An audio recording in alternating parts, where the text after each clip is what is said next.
Hey everybody, thank Cthulhu, it's Sunday, and welcome to the Owlite Society. This is our episode about Remembrance, because as the veil is getting thin between the worlds, some of our family members are coming back to say hi, and other loved ones. And so it's a good time to share stories about people that we've lost that we loved. And hey, welcome, Michael. And we'll have Hello. people popping in and out potentially as we're doing this. So yeah, we have stories about families because that's what you share around this time of year. And everybody thinks about horror stories, and we already did our horror episode a couple of episodes ago. But if you want to get in more of the really deep horror stuff, we're going to be going into that around Christmas, because that's when, if you notice things like in A Christmas Carol, horror stories around Christmas were an older tradition, and it's a lot more fun because that's when it is the absolute depth of darkness and Yes. everybody's stranded at home, and so you tell the horrifying stories so the children just sit there and don't sleep and shake for, in front of the fire all night.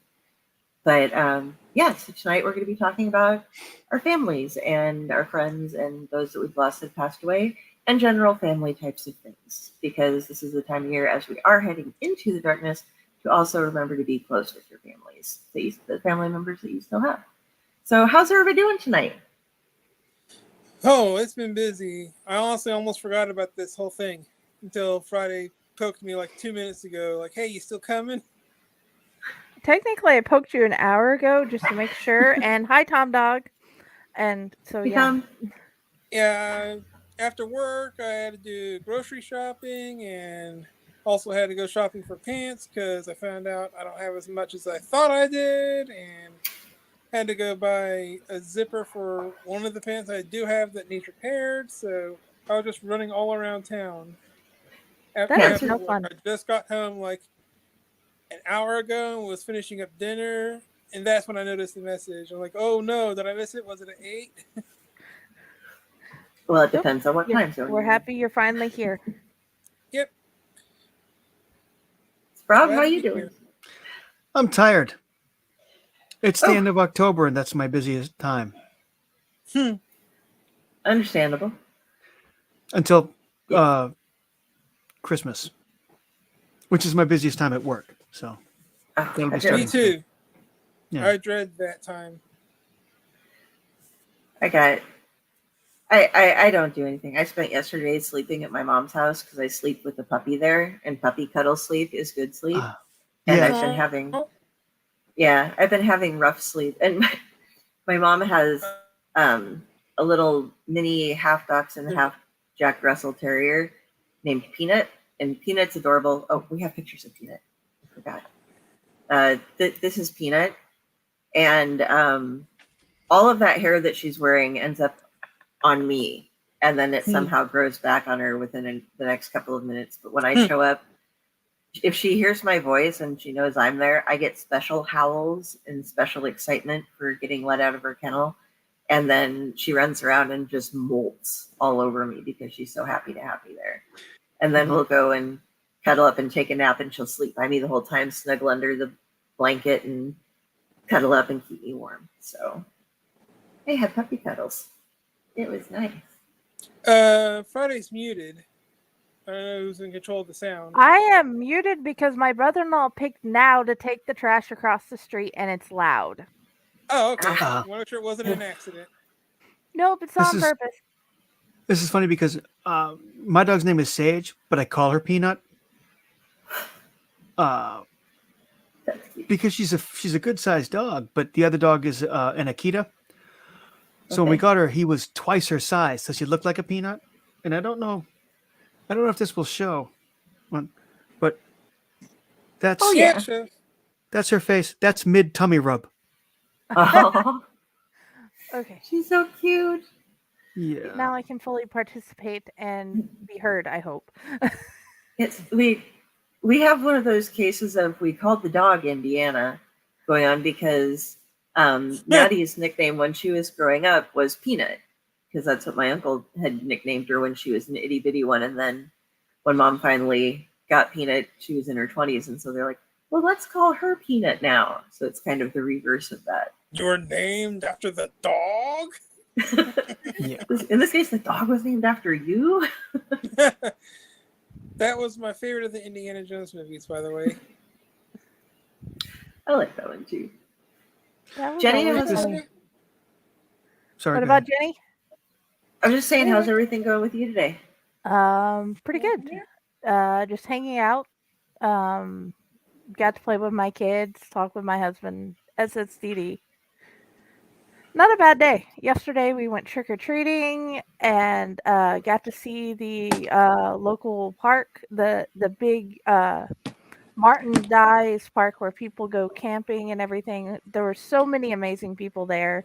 The campers, the police department, and the fire department gave out candy to the kids. That was amazing. Shout out to everybody who was there giving out candy. Thank you so much. So basically, good weekend.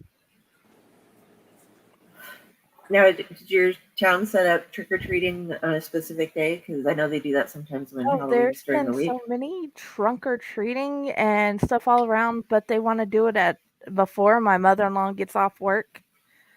And the thing is, if we go do it then, we're not going to be able to pick her up. So we try to find events around her work schedule. They're like, we don't want Martha here. No. Yeah, we don't want to have her stranded at a nursing home. That would suck. Yeah. I was Rob, hoping. you look like you had something else to say. I did. I was gonna part of Yeah, my baby. day. Let's see if I can find it again. Okay. So I showed you Peanut or Yeah. Sage. I showed you Sage. You want to go over here right now? I spent the day. I drove from Massachusetts to Rhode Island to do a book sale event. You gotta know how to do it, Mike. And when I came home, that was my couch. Oh wow. Oh, So all this- Lord. All the stuff spread around the floor. That's my couch. You see Oh dear. You see the dog with her ears down? That's because she knows she's in trouble because she did that. Oh no. Yeah. So that I did some sewing. You can sew? That's a good life skill to have. Yeah. I'm not terrific at it, but my mom was a seamstress. Okay. She had a business. She wound up buying a business where she would make awnings for outside of buildings. Before that, she was working for a company that was making sports equipment and jackets and stuff. So like I've had team jackets and stuff that my mom made. So I kind of had to be able to sew, at least a little. My stitches look shitty, but I can get the job done if I really need to.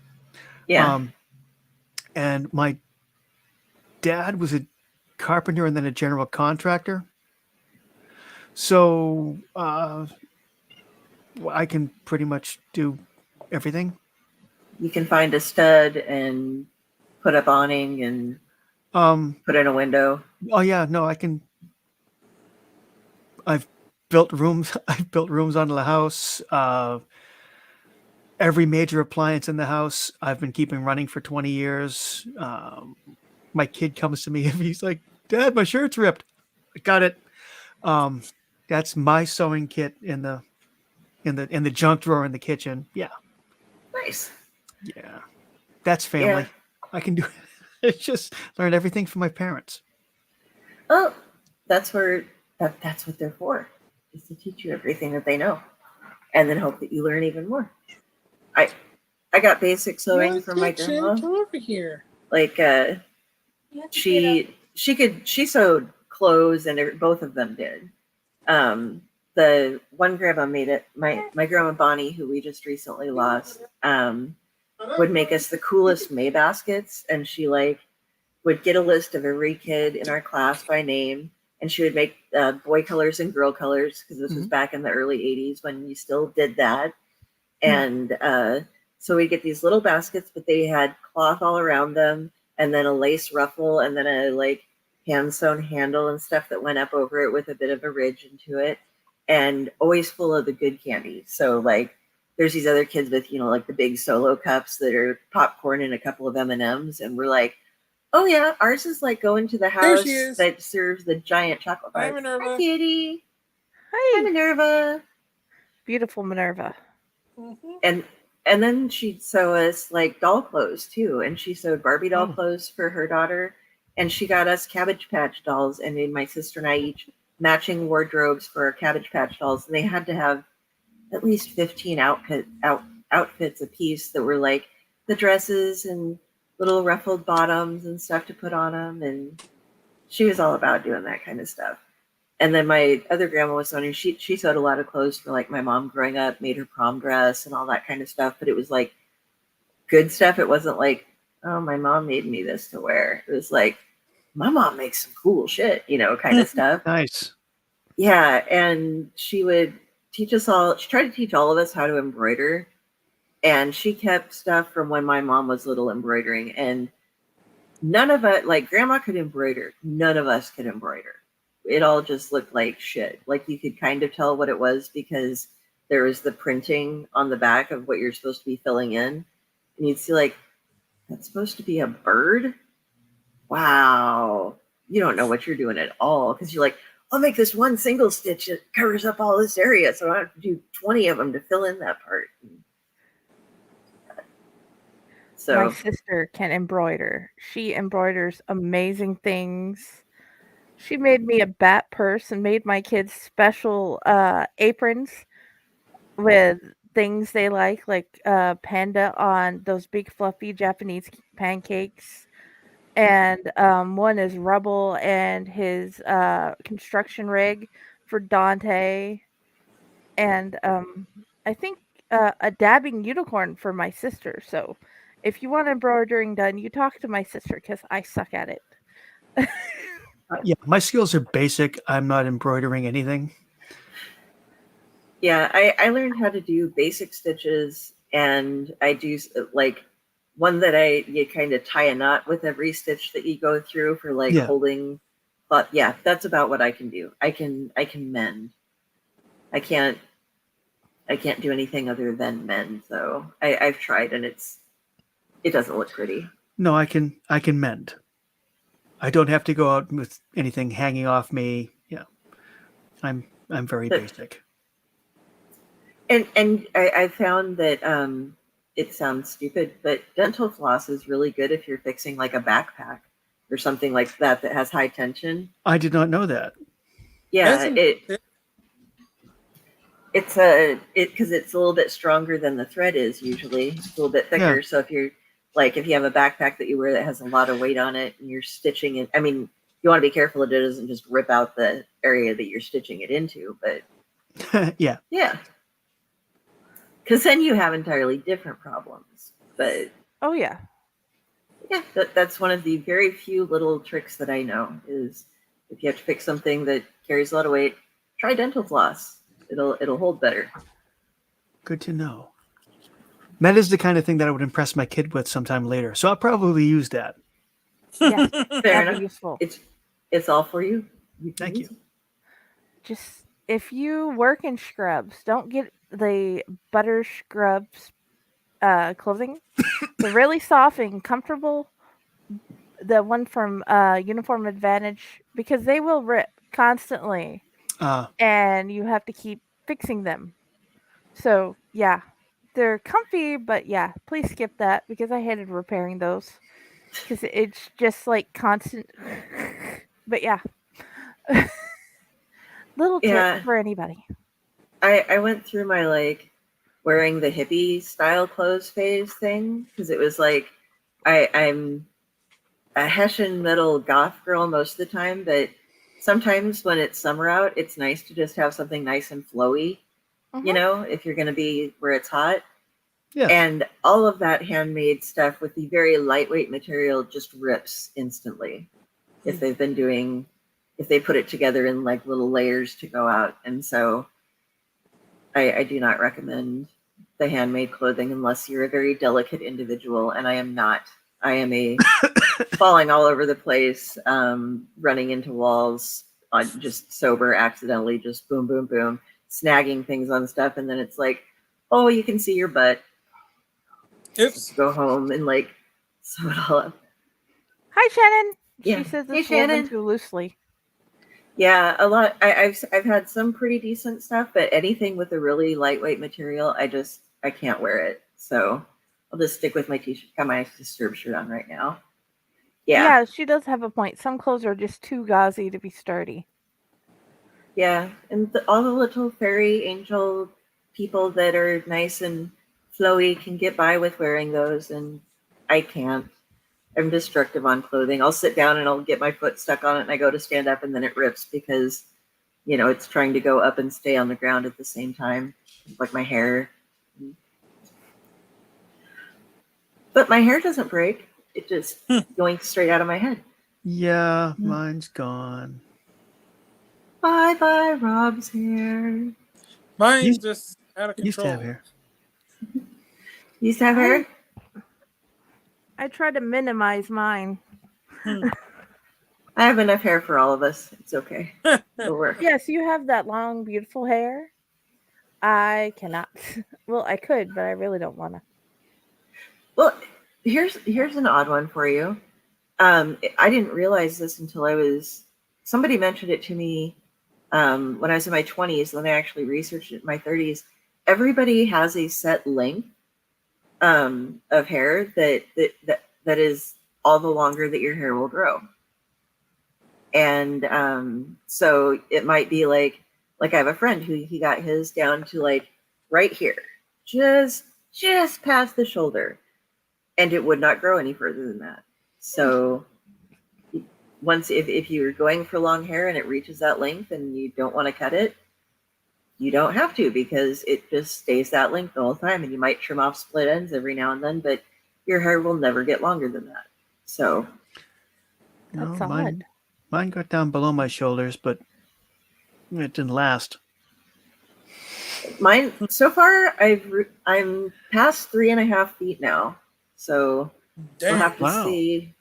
Yeah, when it's not pulled up, when I have it all done up in the curls and that's hours worth of preparation. So I don't do it all the time for shows, because it's just like, ugh, no, I'm not going to spend half of today doing my hair. I literally am one of those people that like, I'm sorry, I can't do that. I'm washing my hair that day. Like I always thought that was an excuse. And it's like, actually, if you have really long and very curly hair, it's a process. You have to go through a lot of different stuff to make it work.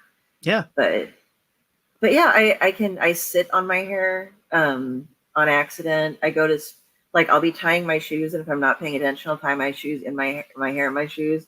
And I've like gone to sit up before and yanked my face straight back into my knee and hit my nose. Oh, no, I just know someone who closes their hair on the car door every once in a while. But I do that. I did that 3 times yesterday. Ow! That does not sound pleasant. I've shut my face in the car door though too. My husband had this issue, and he would not believe me despite watching me when I would trim it. He was trying to grow a millet, and it wouldn't grow past his collar. He was so, yeah, it's true. You can't. There's certain lengths once you reach it. And my other thing is I'll go and to stand up. I put my hands down, on the sides of the chair and step up. And Gosh, who in the world would that be, Rob? I don't know, hon. but It's not me. yeah, I'll go to stand up, and I'll have my hands on my hair and like jerk myself back into my chair, because I've set it on fire. Like during COVID, I was burning a candle I burn candles for incense type of wax melts a lot. And then I had a second one going for somebody who had passed away. And I was walking by, and I didn't have it all pulled back. And I went to go set my soda over here, and my candle was over there. And there was just this, and I like hit it real quick, and I smelled burning hair, and I lost like a hunk of hair about like that, but you couldn't actually tell. And my sister was just like, that's like all the hair I have on my head, and you burnt it off, and we can't even see where it's missing from. Okay, so this was in the late 80s. So it was a Yeah. while ago. Okay. You remember Get this Aquanet? story. Orange, yeah. Yeah, terrible, awful hairspray. Yeah. So I had hair, and Okay. I did like the Farrah Fawcett flip, where it was feathered on the sides, and but I also worked at Papagino's, and when they taught me to run the oven,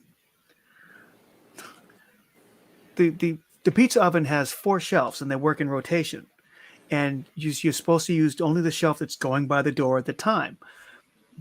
But if you're in a hurry, you can use the back one if you need to, if you can lean in past a spindle, but you really have to lean into the oven to do it. And I made the mistake of, I had been to school and I had been to track practice and I had done, I don't forget, something else. And each time I had kind of like reapplied the high school hair, and I leaned in to do something and it just went and just crisped. It didn't actually flame up, but all the Aquanet just kind of just, and so I wound up with like a weird, that might be what happened right here.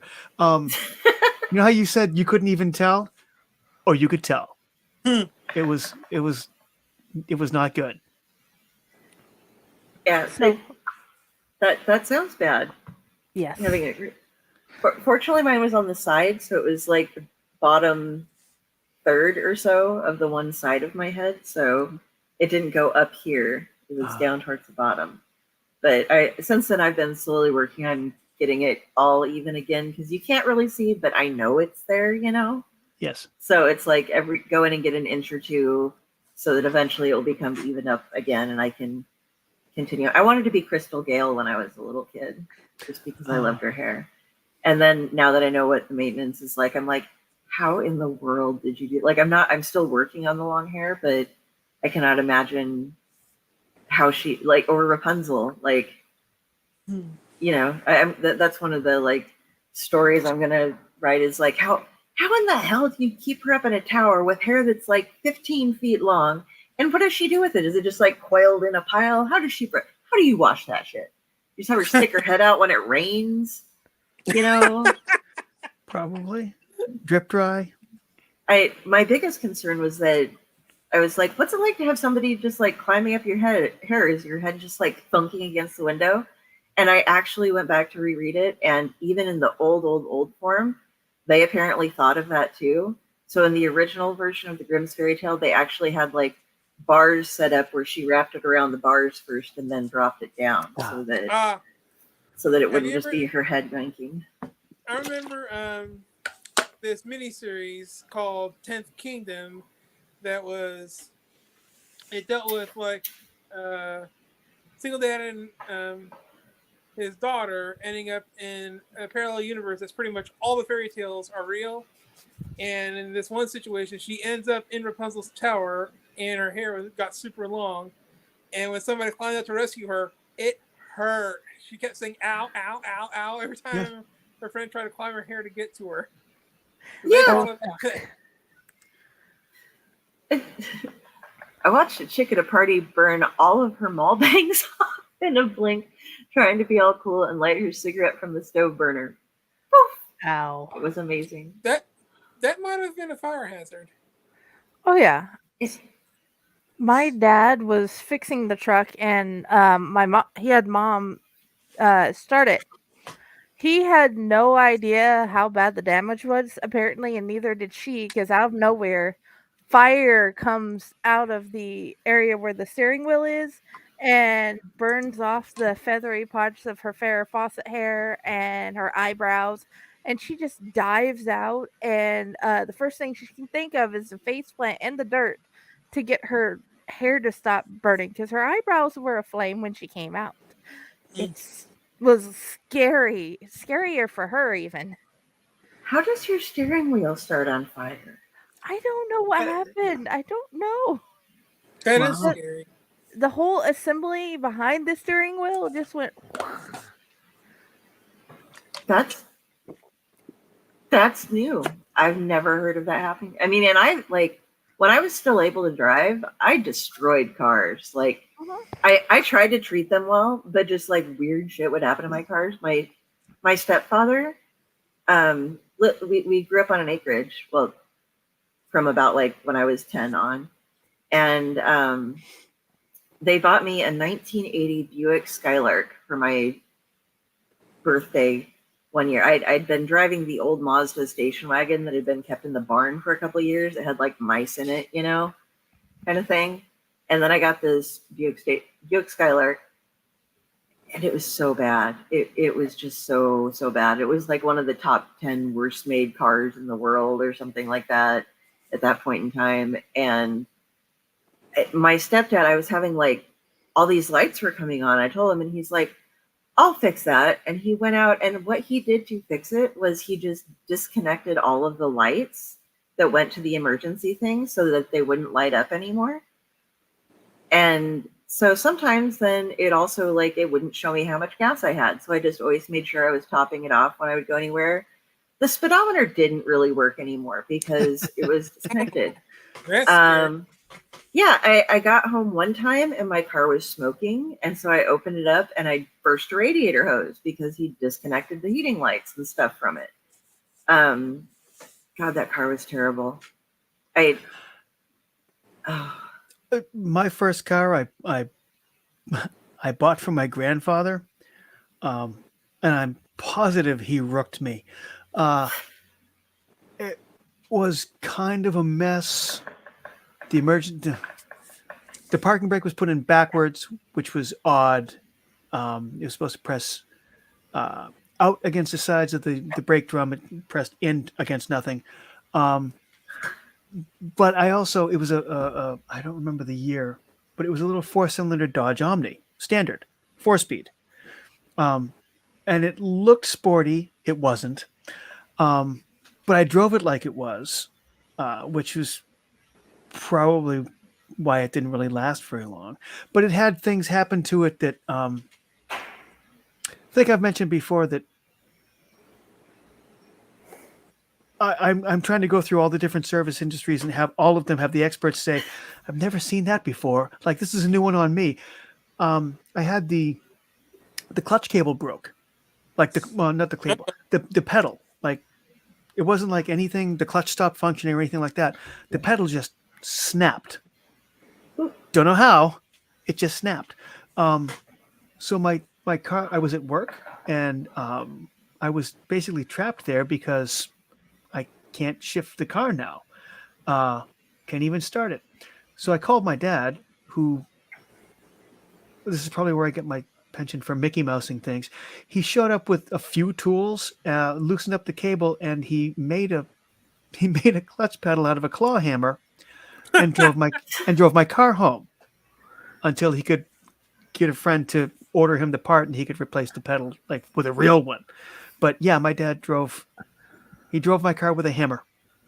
My dad did a similar thing. There was something that you're supposed to be able to shift inside, but he got wire and a wooden handle and made something and attached it on the inside.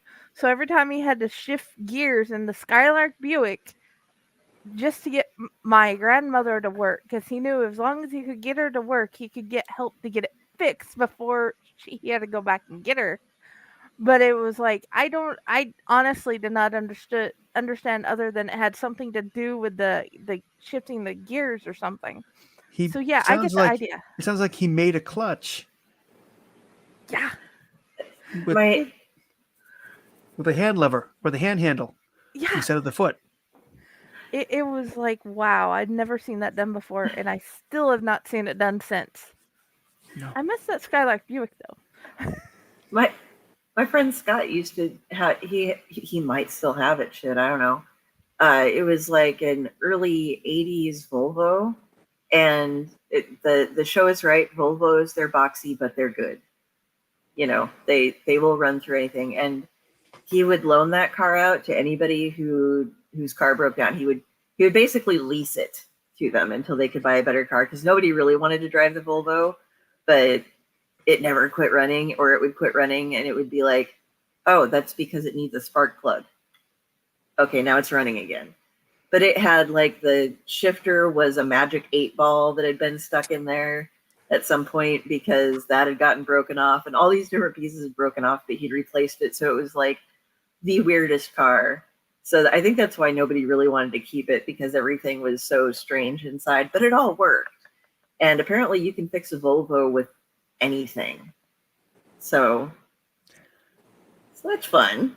But Yeah, you can make parts out of all kinds of stuff. I had a lawnmower that I was running for years. That it had, two different parts had been made out of paper clips. It was nice. fine. It ran for years that way. It was good. This is something we were talking about ancestors. Papa, my Papa Ray on my mother's side, who I'd taken care of, one of his favorite stories to tell, he worked on barges up and down the river. And when he would get home, he lived in Takema, Nebraska, and they had a spot out by the Missouri River, right where it crossed to Iowa. And there were a bunch of little cabins and stuff all around there, little cabins, communities, up and down the river. And whenever he would get home, he would host a huge party and basically invite all of Takema, as well as some folks from Lyons and other places that were in the area. And he had the big roasts that would go in, like the giant metal grill that was a rotisserie type of thing. Yep. But they would put these steak blocks on that were like 10 or 20 pounds. No, they were 10-pound steak blocks. And so he had one on once. He had 3 of them going at a time, but that's 30 pounds of meat that it has to rotate and keep going. And so they needed to weigh down the one side of the spinner. I don't know what all the parts are called, but he ended up taking what are those wrenches that you can tighten so that they just hold on to Monkey wrench? something? No, it has a tightener in the back. Vice grips. Thank you. Okay, so he used those and like built a stack of 3 of them, and it weighted it just enough that it would get there, and then it would pull it down and give it momentum to go up again. He was very proud that he had rigged that up like that, because he was able to get 30 pounds of meat cooked at once. Nice. Which we needed. I learned how to tap a keg when I was like 5 years old, because they'd have these big get-togethers and stuff, and they'd have kegs going in. And I also knew how to pour the drinks right. You don't put the foam on, except for that one girl who's being a bitch, and then you just go like this over the glass. You're just like, yeah, here, you get a glass of head. Everybody else, they get beer. I also learned how to pour their drinks when we would play euchre at night. They would let the kids play if we were decent enough card players, and I was a pretty good card player. I still am a pretty good card player, but I got to play with the grown-ups. And when Papa was my partner, he got a Windsor Coke, and when Papa was somebody I was playing against, he got a Windsor Coke. So, and I'd always get this little grin from him when he was playing against me, and he got the big drink. He'd just be like, but he didn't mind, because he liked the Windsor. So that was, we had a lot of great times down through. That was where Grandma would, I don't know if I've told this story a couple times before. I don't know if you guys were here for it or not, but y'all know June bugs. Mm-hmm. They ricochet off of everything, and they're creepy, and it's great that cats love to eat them, because I hate them. And Grandma would go out, and they had a screen door on their cabin, and that was like, it was kind of like a trailer set up on top, and then it had an extension built off of it that was a huge room for everybody to eat in and set up more tables and do stuff and hang out in. And we were in that room, and the lights were all on, and so she would sneak out and go pick June bugs off of the screen door, and then she'd sneak up behind us and then grab our hair back and shove them in our ear. Ew. Right up to where they were touching the ear, and their little tiny hands would sit there and start tickling your ear, and you'd sit there and just be like, I can't move or it's going to get into my ear. I can't move or it's going to get into my ear. And then she'd squeeze it, and they scream. Yuck. Yeah. So there would just be this like shriek. Oh, Grandma was ornery as shit. She actually, the way that she met my papa, they were both from huge families, like 6 or 7 kids each. And her sister Janie was dating this guy named Elwood, who she she ended up marrying. And so Papa had just gotten back from serving in the war. He was in the Navy. And he and Elwood were driving up and down the street in Tacoma, and all of a sudden a lit firecracker goes flying through the window of their vehicle and explodes. And they pulled the car over to the side real quick and jump out, and Papa jumps out and like, who's that little shit? And Elwood looks up and he goes, oh, that's Janie's sister. And then they had 60 years or so of marriage after that. Well, you don't pull stuff like that on a vet. That could trigger PTSD. Oh, Grandma did all sorts of ornery shit. He was fair. He was okay, thankfully. Yeah, it's not something I would suggest people do. It's not the best way to start a relationship. It just happened to work out in this situation. But she did all sorts of ornery stuff.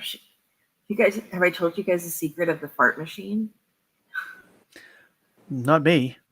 This is another grandma story. So you take a coat hanger and you cut off the top part where it hangs, and you make it so it's got the bottom and then it runs back around, and there's the two pieces like that, and you turn the sides back so they hook back a bit. And you take a washer and you put one of those thick rubber bands through each side of it. You just pull it through, slip it, and make the knot. Well, not really a knot, but so it's held up by it.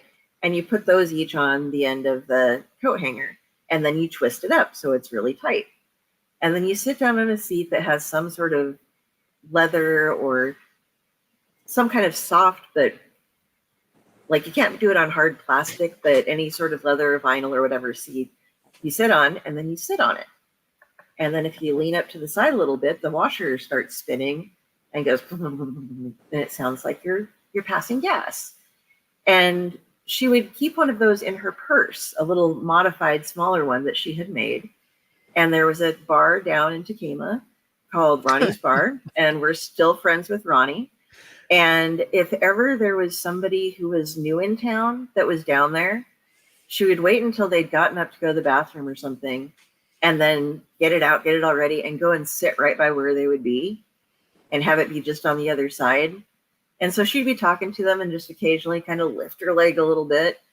And it just looks like you're lifting your leg and farting. And she would see how long she could get them to sit with her before they became terribly uncomfortable and had to go.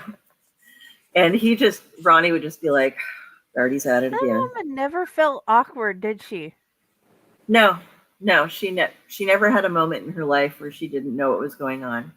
She had the best fun just fucking with people. She was great. I love Grandma. We get a lot of our orneriness and outspokenness from her because, damn, all the things she did. It was crazy. She loved scaring the shit out of people too, or like I said, making them feel exceptionally awkward. just because she could. So, this to play off a story that Rob was talking about earlier. My dad was a tinkerer. He loved to build things, fix things, whatever. And this one day when he was younger, like younger than I am, had decided, those cars where it's just like metal piping that's like the outside of it, and it was full air, nothing, no like panels or anything on it. There's just the body. Like the go-kart kind of Yeah, things? it's like the go-kart. That is the name of the word that I've been trying to figure out. Okay, so he had a go-kart, and he decided he was going to find out a way to make it go faster. So he took 3 lawnmower motors, hooked it up to it, and took it on the longest stretch of road you could find in the Saudi Daisy area, and just started it. And he did not expect to make it to the other side of the stretch of the highway as fast as he did. And he was surprised it didn't flip or anything. It was just so fast, and like almost like your lips going in the air. So yeah.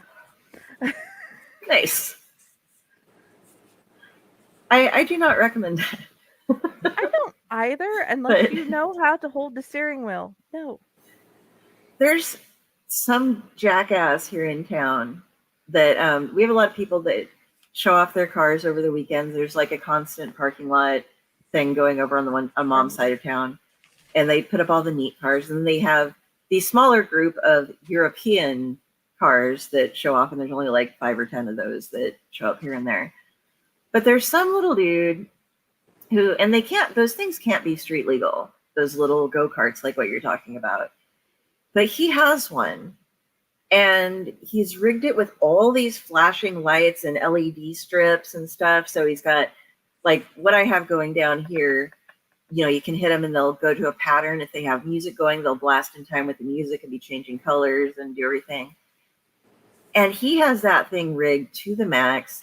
He has speakers like sitting up that he's blasting music out of. And I call it the seizure mobile because he'll drive that thing up and around all the parking lot areas up there. And then he'll actually drive it in the street and go through like McDonald's. And I don't know how that works, but yeah, I want to kill him.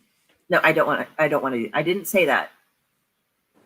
I don't want to unalive him. I want him to stop driving the damn thing with all of the lights going on, because I posted on Reddit. I'm like, what is with this seizure mobile guy? And they're like, oh, I know that guy. He's my friend. He loves to do that. He goes up and down the neighborhood too sometimes at like midnight. I'm like, oh, I'm sure everyone loves that, because I love getting woken up in the middle of the night. Well, I'm never sleeping actually, but by somebody blasting out techno music with flashy lights on their go-kart. I'll pass. Me too. It's actually been a whole lot quieter here. Our neighbors would have parties on the weekend where we were living, and it's been so nice and quiet. As she says as she mutes herself. It's been so quiet. Shit, it's being loud again. Well, you can hear it really loud when they're driving home up the gravel road, and when it's like right out, Ooh, you get kitty that cat. through the speaker. Oh, my kitty cat is behind me. No, mine. Delphine. Samantha. Yeah, I totally can appreciate that. It's just where ours is. if people are coming home or it's time to take the trash cans across the street, because it is Sunday. Ours is pickup day is Monday. Oh, It's Behind just you. like so. I mute me. Gotcha. remember. We might have solved the mystery of what is climbing up my screen window in the middle of the night. Because it doesn't make any noise like a cat does, but it's clawing and moving up my screen, and I never actually see it. When I go to look, it's gone. But last night after mom and I'm on the second floor, so it's not like it can just walk up to it. It has to actually scale part of the building to get to the window. And I thought it was my downstairs neighbors, but he took his screens out because he likes it.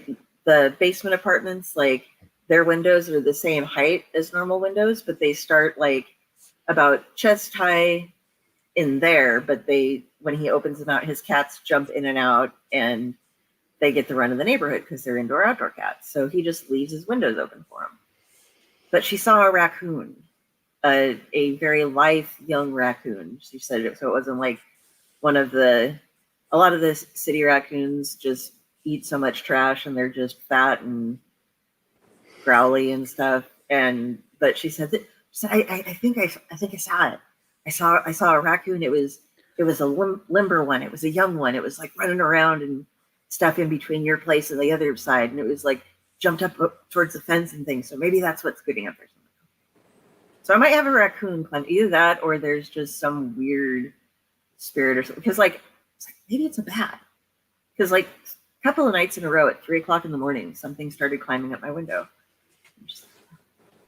But if it was a bat, it would only do it once because bats aren't stupid. And it wasn't a cat, and it keeps doing it. Not every night, but 50%, 60% of the nights, I have something climbing up my window. And yeah, raccoons can be stubborn. I had this is another high school story. I had was at a friend of mine's house, and we ordered pizza, and it was delivered. Guy came, delivered the pizza, left. Okay. Like 3 minutes later, he was knocking at the door again, wanting to know if he could use the phone. Because he had the warming box in his. He was like using his own car for delivery, and he had one of those warming boxes in the back seat. And he had taken the pizza out, walked up to the house, and left his back door open. And while he was delivering while he was at our door, a small raccoon got in his car, opened the warming box, and was helping itself to someone's pizza. So he was like, "Get out of the car." It completely ignored him. So he had a flashlight, and he like was poking, like he opened the other back door, and was trying to poke it, and go, and have it scoot out the other way. And when he actually made contact with it, and this was it was like a kit. It whipped around, grabbed the flashlight from him, gave him a hiss, and he was like, "Fuck it, I'm out." And you had to call, I forget what it was, Papa John's or wherever it was, to tell them, "Yeah, I'm not making the rest of my deliveries because there's a raccoon in my car and he won't get out." And that was a little one, so they can be stubborn. Yeah. Mom ended up with one, I think, eventually in her house for a very short period of time because she heard some noises outside, and she had one of those big Oscars, that was right up by the door, so that she could like throw out her trash and then drag it out, on trash day. And the lid had been left open for some reason, and a baby raccoon fell into it. Like, so and then a cat freaked out and was like hissing at she heard all this commotion because the cat was chasing the raccoons around. It was a mama raccoon with, it was the cat that ended up. But anyway, there were with a couple of babies, but the one baby was stuck inside. But mom's not going to like go digging in to a trash can that's taller than she is almost to try to get a baby raccoon out when its mother is freaking out. And but she was smart enough. She stuck a broom in there.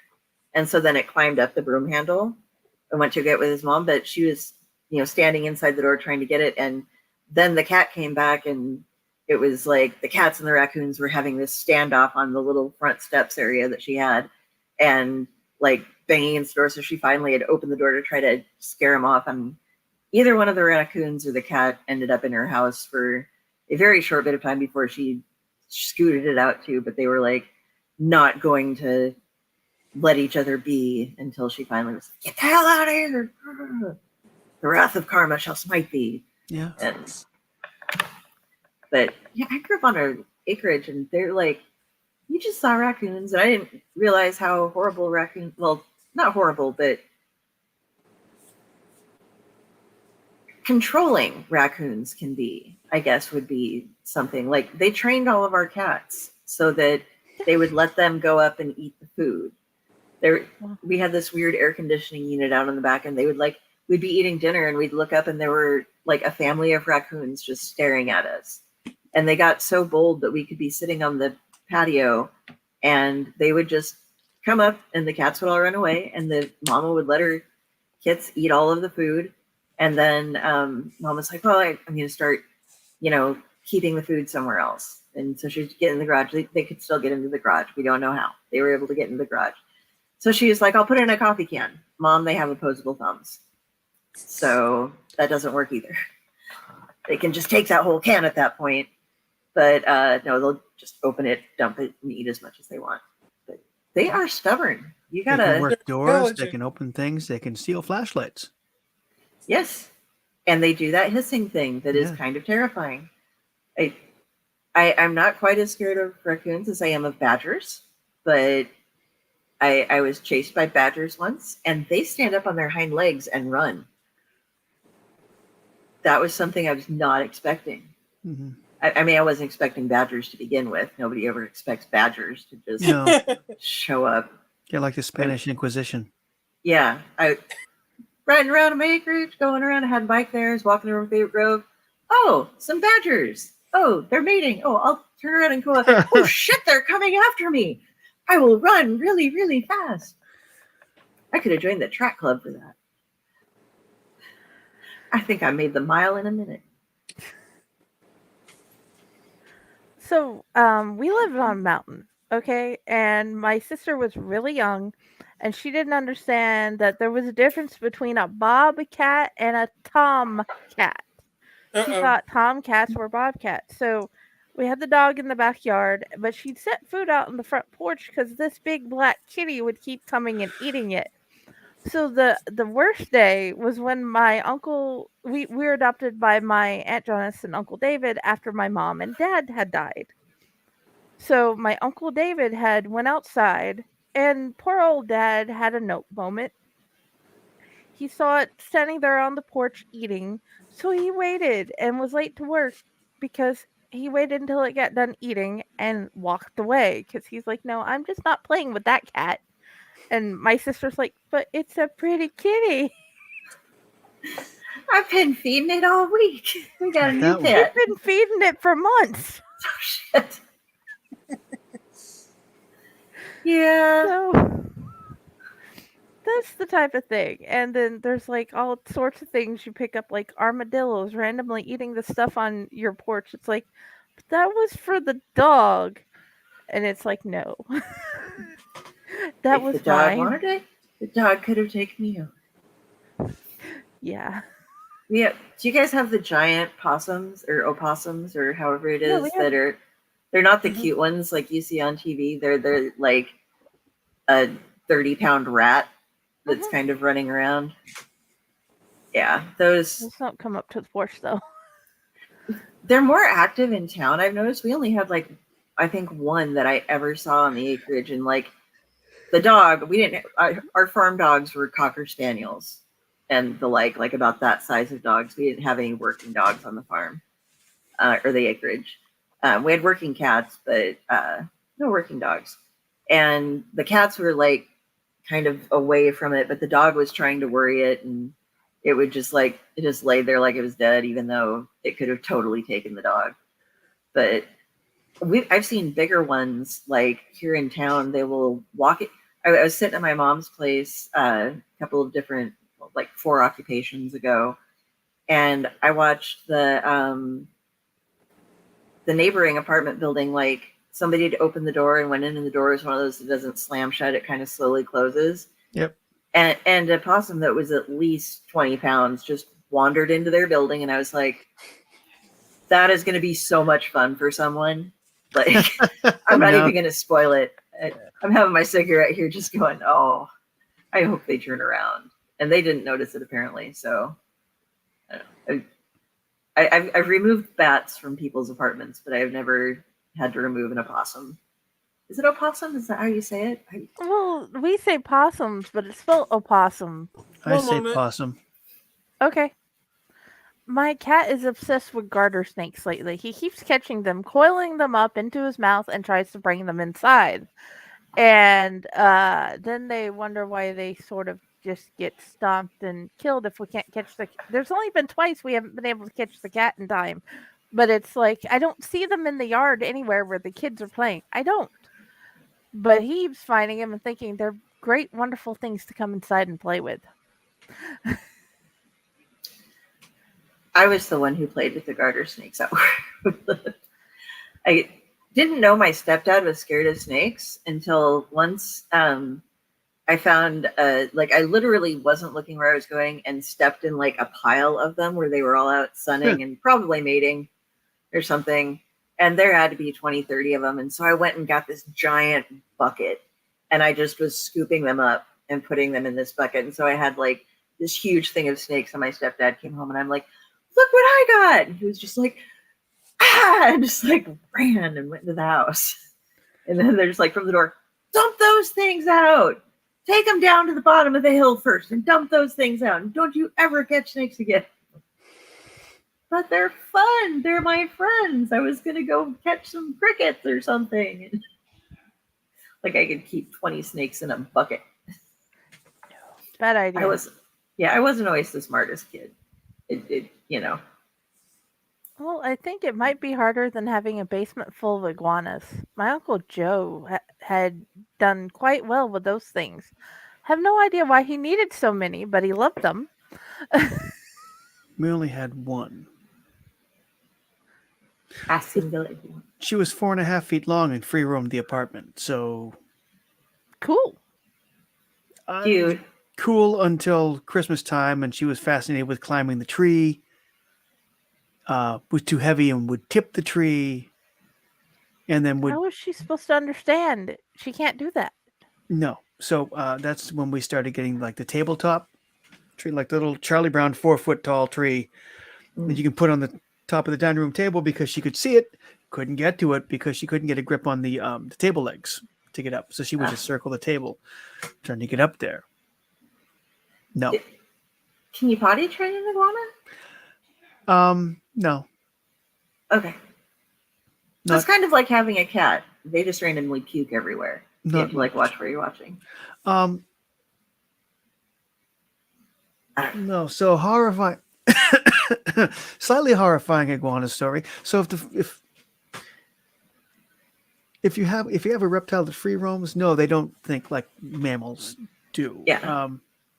And there was one point where she was, like I said, 4.5 feet long. She's pretty big sized. Yeah. I saw her scrabbling across the kitchen floor, and it looked like she had started to go to the bathroom and hadn't finished, but it was way too long. And for a second, I thought something happened, and it was like something had prolapsed, and she had intestine hanging out. Mhm. Turns out, no. She had gotten a nylon, like a knee high, and had eaten it. And it had worked its way through and was trying to come out. But where you would take a knee high off and you roll the top down, well, it was coming out toe first. And the rolled part was kind of binding up in there. I was kind of panicked because how do you get that out? So we called the vet, and the vet said, put her in the tub. So we ran a tub of warm water, and it's the warm water will relax her, and she'll be. So I got to. That's when I got to watch my iguana swim, and found out that they're really graceful when they swim all over the place, and it's kind of like an alligator. It's all tail. They're not. I'm thinking it's gonna like doggy paddle. No, not at all. They're just moves like a snake through the water, which is really cool. Did a few figure eights, and then I kind of got a grip on the nylon, and it came out. And frozen rest on the way home. And asked my wife, "Do you want this back?" There is a word for it. I cannot remember the name at the moment. Sorry, Mike. There's a name on Red Dwarf. I'm confused. Yeah, I was very curious because I've had snakes before and I could never. They just let go whenever they felt like it. You can't. I don't think you can train birds really that well either. One of my friends has birds. He says they are trainable, but it's like a lot of work. Well, she had a cage. It was actually a 70-gallon fish tank that she she would fit into it, but I mean that was too small for her to live in full time. So I got a Christmas tree stand and some driftwood and made a tree that had a branch that went down into the tank so she could climb out when she wanted. But that was the warmest spot in the house, so she would always go back to it. And usually that's where she would go because she was warm. Gotcha. So that makes a lot of sense. Yeah, until it wasn't working and she was walking around going, I can't get this out. It wasn't great. Yeah, I haven't had that before with I hadn't had that with any of the snakes, but when we first got the Peanut Um, little Jack Russell Terrier teeth more are more capable of tearing through toys than big old pit bull teeth are. So, like toys that my uh, dad or brother's pit bulls can just sit there and hang out with, she would needle teeth through everything, and she had like a yarn bone, knots on each side, and then shake it around. Oh, she ate that, and it was like we were in the process of potty training her. So there's the mat by the door and outside, and the yard, and the mat, and then there was just like bright colored strings of yarn and stuff everywhere, and then you get to be like, oh, there's something still in your butt. Okay, looks like a job for some paper towels and a quick gag reflex. So, Yeah, pets are if you don't fun. get those toys again, oh yeah. This one, just as we were getting ready to go, decided she was going to puke all over there. And since we were like getting ready to go live, I'm like, get clean that up afterwards. That's gonna be fun. Yeah, my son thinks it's just he kind of freaks out seeing some of the things that I'll do to clean up after the animals. And he's just like, how can you do that? That's disgusting. How can you do and I just have to ask him, what do you think we did when you were little? I mean, oh yeah, there's like always been like having a furry baby. It's fine.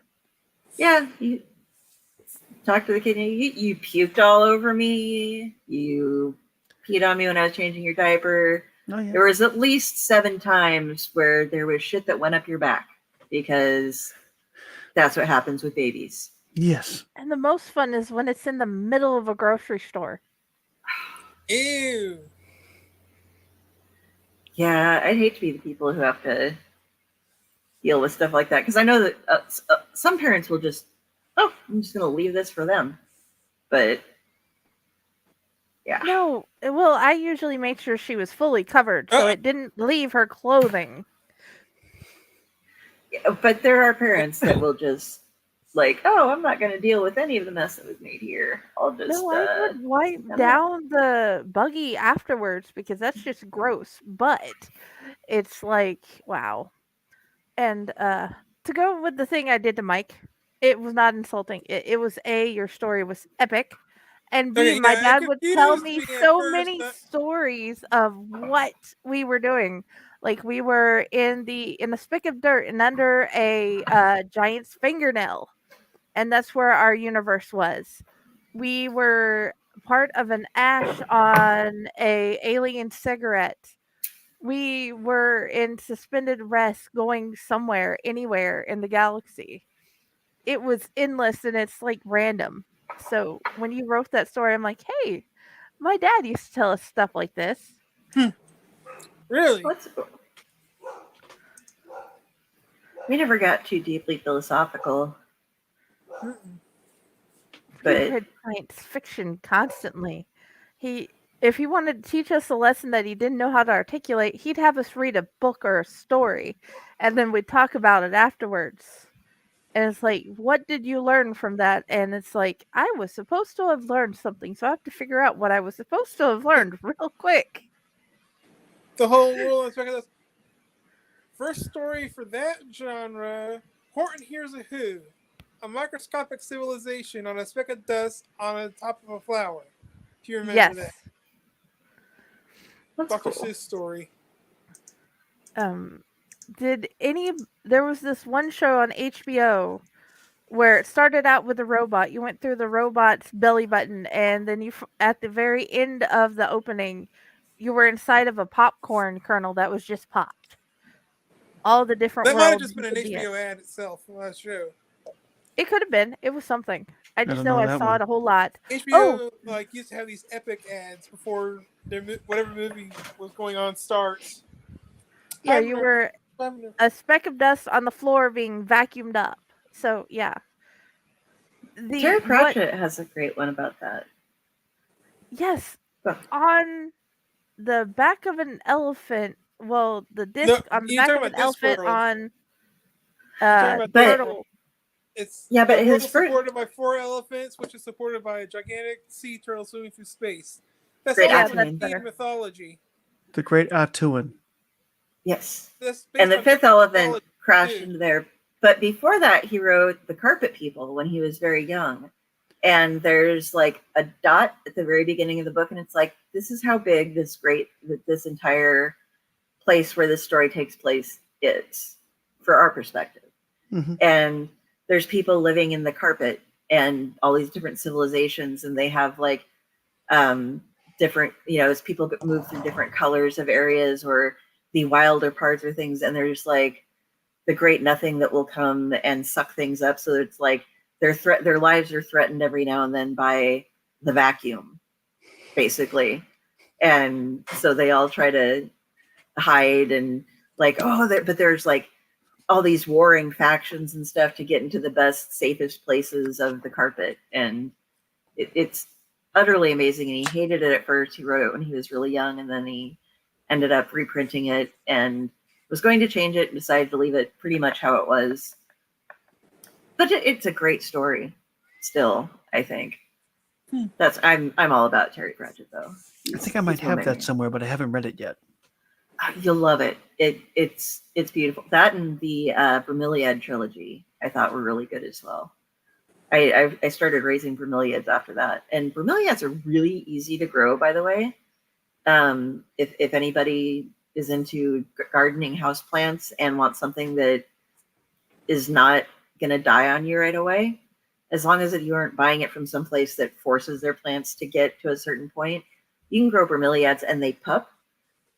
Which once they get to a certain level, little ones will grow off. So you can like pick each of those off and then grow them, or else just move them a little bit further and you'll get a big planter eventually full of bromeliads growing. And they're gorgeous. And then you can dump water in them and put frogs, and then you're like, yeah. But gardening, family stories. Yeah. My grandparents, the ones who lived in Tacoma, had 2 lots, and they had bromeliads. That, because I was lost, so I found a picture. Yes, they. There's a story that Terry Pratchett tells. I'm not going to destroy it, but it's about. It has all these different references to life, and then it jumps back and forth between certain characters going through things and a frog that's living inside of a bromeliad, way in the top of a rainforest, and like how they're the difference in the sizes of universes and stuff, and where people think like this is the limits of home and this is all there is, and then expanding and going beyond and stuff. And it's a really great series. It's a good kid series too, actually. You've read it, haven't you, Rob? No. Oh, you haven't? Nope. Okay. Once again, something I highly recommend. It's all about these little gnomes that it's truckers, diggers, and wings. And yeah, their worlds just keep expanding from what is known to like they start off outside and then they catch this truck because they're all dying off, and they get to this department store and meet the gnomes there who don't believe that there's anything that exists outside of the department store. And they don't know how to explain where these outsiders came from, and they keep trying to explain like, no, the department, they can read the signs in the department store, and it's like everything all under this roof. And so they're like, everything is here. You can't be from out there because everything is here. And they're like, but there's more. No. The sign says everything is here. Therefore, this is all there is. It is everything. And so it keeps moving on. It's great. It's a good thing in teaching kids. It's great to read as an adult, but it's also good in teaching kids like there is more out there than you understand. It's like Horatio. Oh, there is more to this life. The only people I know that are as well read as you in Terry Pratchett and Neil Gaiman is N.J. Sullivan. And I am nowhere near that far because I've read 2 books. 3 books. 3 books. I'm just obsessed. I get on an obsession and I play it as far to the end as I can. Terry Pratchett, I have now, with the exception of like the cookbook and a couple of other things, read everything. At least Discworld related and fiction related. Some of his, when the kids get older, you'll want to do the science of the Discworld, because if they like the Discworld at all, because he took a couple of great mathematicians and scientists and they set a story up so that the wizards come across our universe, basically. And they send Rincewind down to check it out because everything happens to Rincewind. Yeah. Yes, of course. And he has to report to them what's going on, and it's a round world. And they're like, how do you live on a round world? Why don't you fall off? And so they start learning things like, gravity somehow exists here. And it starts off with just a ball of water mostly, and then there's like, they speed up times and do stuff and go through. But they explain the concept of lies to children, which is like, if you want them to understand gravity, you say that, the apple falls because it is attracted to the earth. But then a little bit later, you explain it much more detailed as they get older and can actually grasp the more complicated parts of it. But so they slowly lies to children up through like string theory and shit. And they have, so it's an easy grasp because the wizards are just bumbling idiots as far as when it comes to learning anything that has to do with science. And so they like compare it to the Discworld. That I noticed. And then they have a side chapter that goes with each one that breaks down the actual science behind it and explains it very, very easily. But they have a whole series of them that came out. And so it's a great way to teach the kids stuff. And you can start at the lowest levels, and then just stop when you get to where it's too much to keep going on. And it's good for adults too. I learned about things that I had no idea about when I was reading them. So yeah, primitives I learned about, and those scared the shit out of me. It's like, that shouldn't exist. It doesn't. Oh God. There's a word for things that don't exist. But yeah, so back to gardens though. Grandma and Papa had this huge garden, and they owned 2 lots on a hill. And so the top lot, the very top lot was their neighbors, and they were the second one. And they had their house in the front, and the back half of it was a garden. And then it was a very steep hill. The next one down, the entire lot was devoted to gardening. And they also did some raising of melons and things that grew well in sand out by the river, by their cabin there. But excuse me for just a second. Okay, sorry, I had something in my throat there. But they would grow everything, and it was if anybody in town wasn't doing so well financially, they would get big like beer flats full of different kinds of vegetables and potatoes and everything left at their homes. Papa also extended that when it was hunting season for different things. They would go out and, everybody got fed in Tacoma. And for those who could afford it, he would drop off beer flats full of tomatoes down at the grocery store, and they would set them outside and they would sell them for a cheaper amount than what the store-bought ones would. He made a deal with the guy. So they basically broke even, but it was so that people were able to afford to eat in town. And I think I've told this one on the air before, but he was growing an oh-so-good cabbage. And they get pretty big. And he was like, let me scroll up. I had it. Here we go. Oh-so-good cabbages.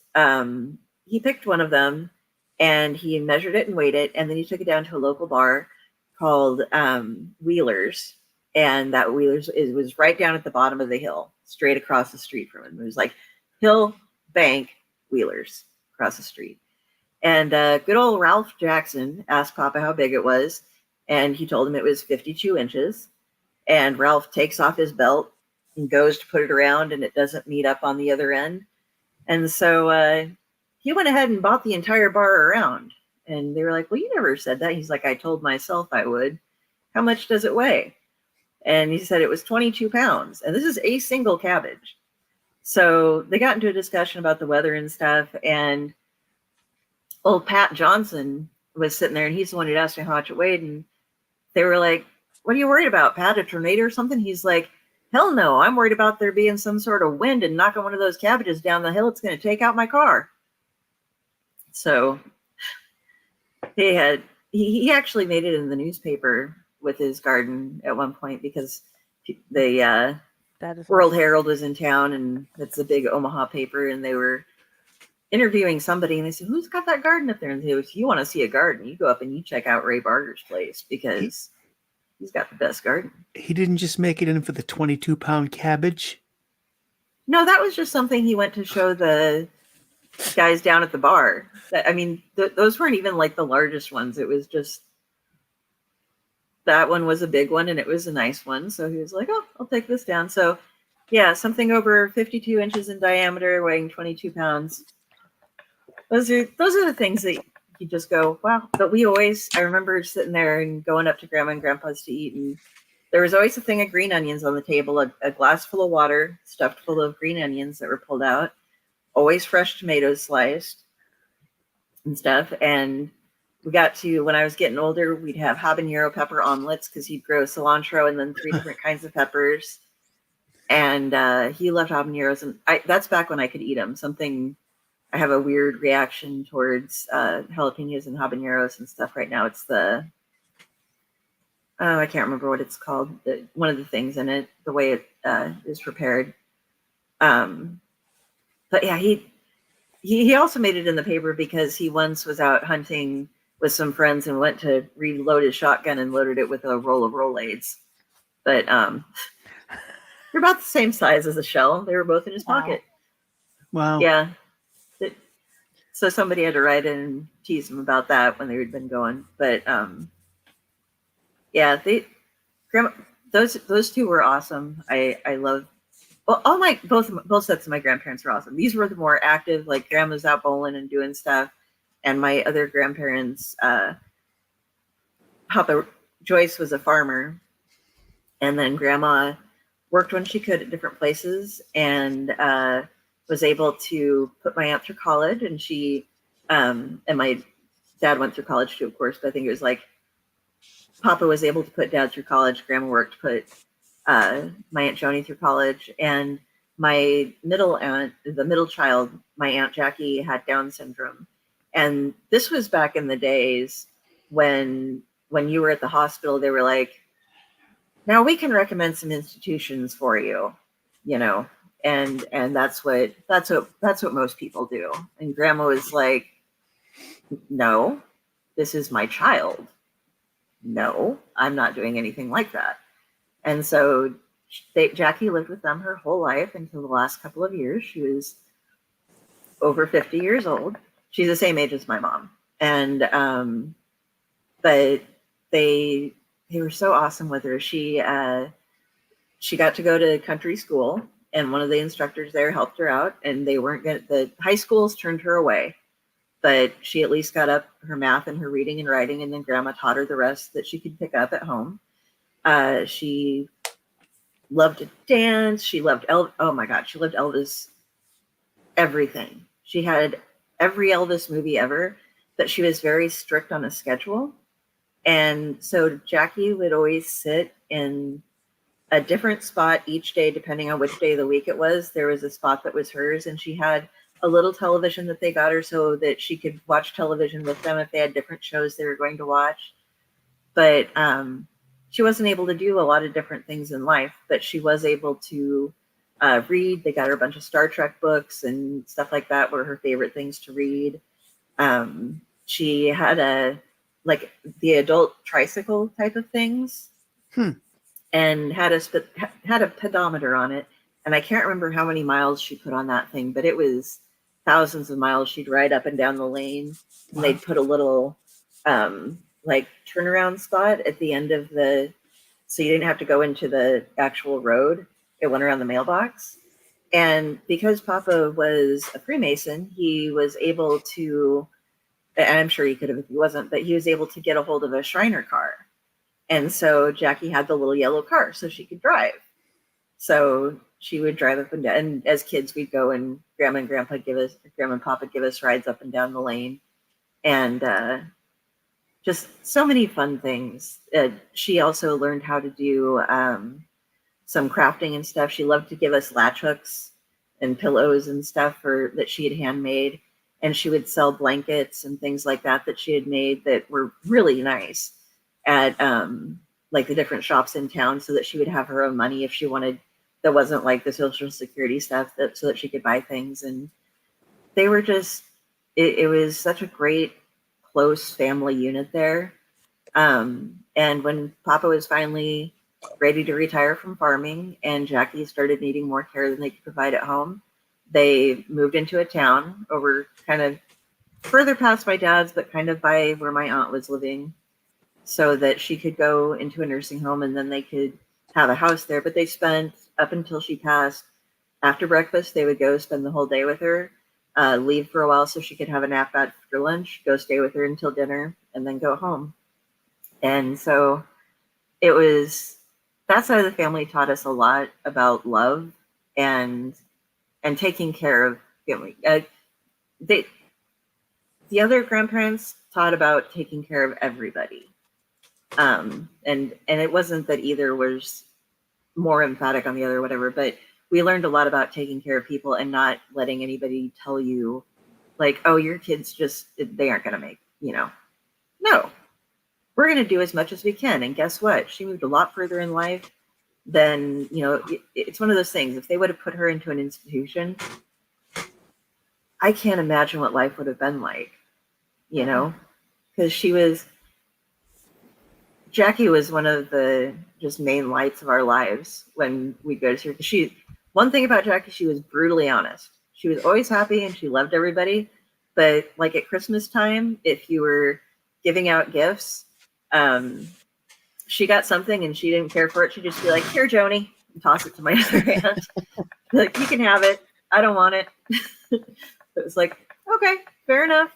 But she always found out of her way to make us special things or to buy us special things that she'd been able to purchase.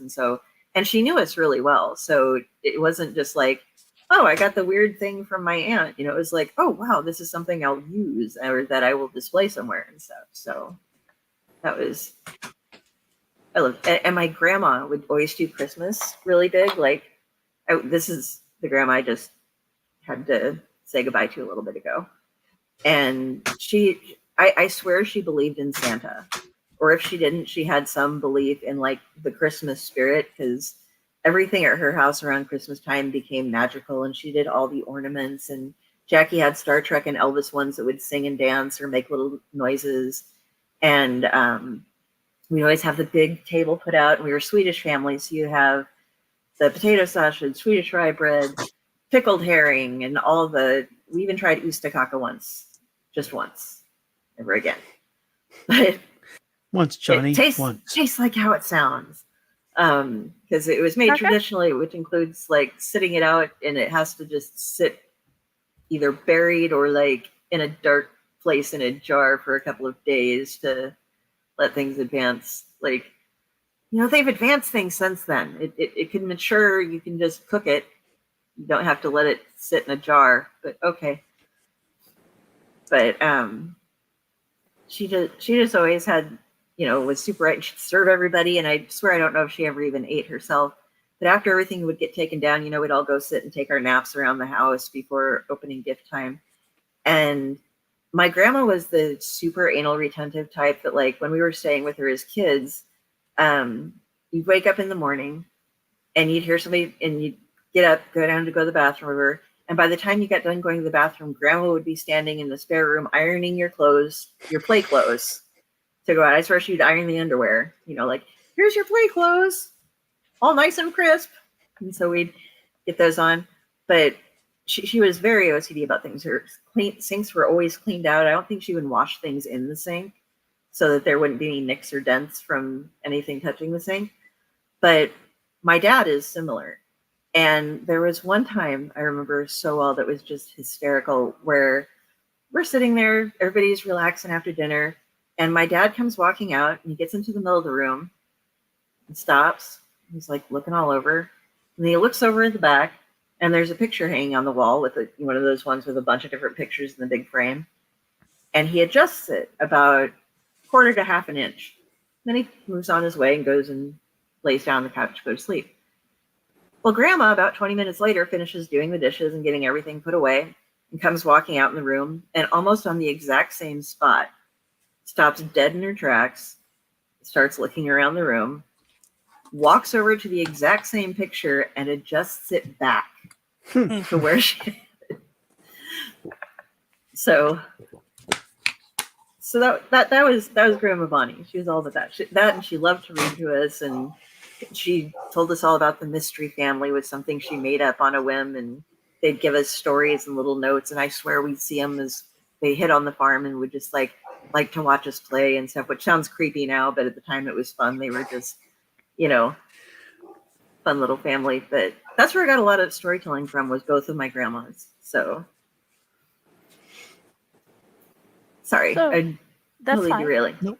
But I don't know if we had a rail. Was there true. like this was one of those random telling family stories, and I'm like, did you have anything you had wanted to share, Mike? Yes. Do you have a problem? I keep calling you Mike first. You're fine. You're fine. Okay, cool. Please continue then. Okay, just everyone's been going on for the past hour and a half. I didn't want to The interrupt thing is, anybody. you're supposed to jump randomly in because I Dell thought that has a was more billion. structured. We have no structure. We had structure last week. We don't have structure on this episode. Okay, I'm not used to interrupting people. I'm the type that Oh. waits for everybody to finish. Whereas I've raise just your been hand waiting or for you something. to say something, and I'm like, Mike Okay. is not talking. Please talk. Okay, so maybe a couple months to a year ago, my dad told this story to my wife and I while we're visiting. And it's about when he was in his either late teens or early 20s, I forget which, when it started. But he grew up mostly in New York City, and he loves rock and roll. And one day, The Who came to Central Park. He got to go watch them live. And he was close enough to where at the end of the show, the drummer started randomly tossing drumsticks to the audience. Oh wow.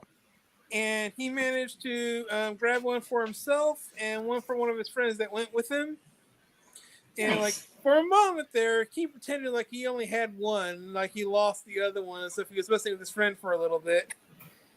But he pulled it out of his back pocket. He's like, "Here you go." But anyways, I mean, this concert was like very important to him. It was like one of the best experiences of his youth, and that souvenir drumstick meant the world to him. And he had it, and he goes home. He's had it as like one of his most treasured possessions. Fast forward a few years, he joins the Marine Corps, and they ship him off somewhere. First time away from home since moving to New York City. And like the first time he comes back after his deployment, he goes to his room and he's searching frantically. Where the heck is his souvenir drumstick that he loves so much? He's trying to find it. He asks his mom, my grandma, and turns out grandma, in her infinite wisdom, after dad left, went through his things, found this beautiful drumstick that he loves so much, and in her wisdom decided that it would make the perfect support post for some plants that she was growing on her balcony garden. And so it was like stuck half in the soil for months to years, holding up tomatoes or whatever plants grew on vines that she needed a support post for. And like the bottom half of it was like completely wrecked. It was like gnarled, water wax stuff was like bumpy and stuff.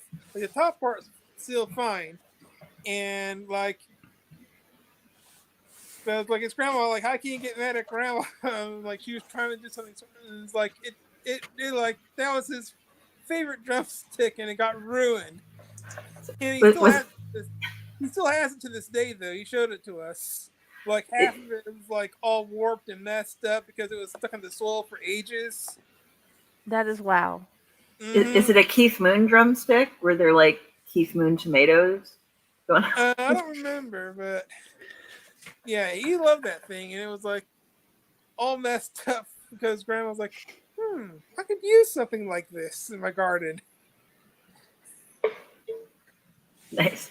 Yeah, grandparents and gardening. We learned many things as far as like posts and what works and what doesn't, and ad hocking it. Yep, drumsticks work. Apparently, Yes. much to my I dad's dismay. Yeah, that'd be an like coming home and finding your comic book collection lining a cage or something like that. Yeah. That would be even worse. Dude, my grandmother did not understand, and she's done stuff like that. She did not understand why you'd want to keep them. It's like, they're just comics, like from the newspaper. What do we do with newspapers? Yeah. But there was time and effort. Yeah. But Yeah, my mom didn't understand, and then when she did, she was like, I'm going out and buying you more bags and boards. I don't think those ones are nice enough. So I'm like, okay. That's nice. Mine never did understand. By the time it became more prevalent and people understood more, she'd already got Alzheimer's. And the problem with the Alzheimer's and schizophrenia, my Aunt Janice would take her clothes, they had a schedule arranged ahead of time.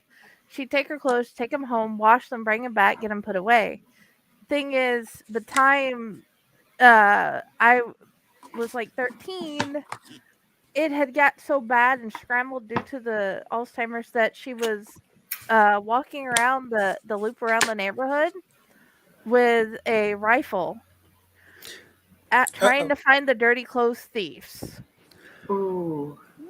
That's not the direction I thought the story was going to go. Neither did I. And then my aunt comes and they have to decide what to do with my grandmother. Grandma's got a gun. Yeah. No, with my grandmother, where the story goes is never what you expect. Apparently not. No. Rob, do you want to read the story that you had for tonight? I can. It's real quick. I was looking for something that wouldn't be an excerpt, that was just All right. through the whole thing. This is something called. It is really quick. I actually forgot about it. Shannon suggested it. Let me move that.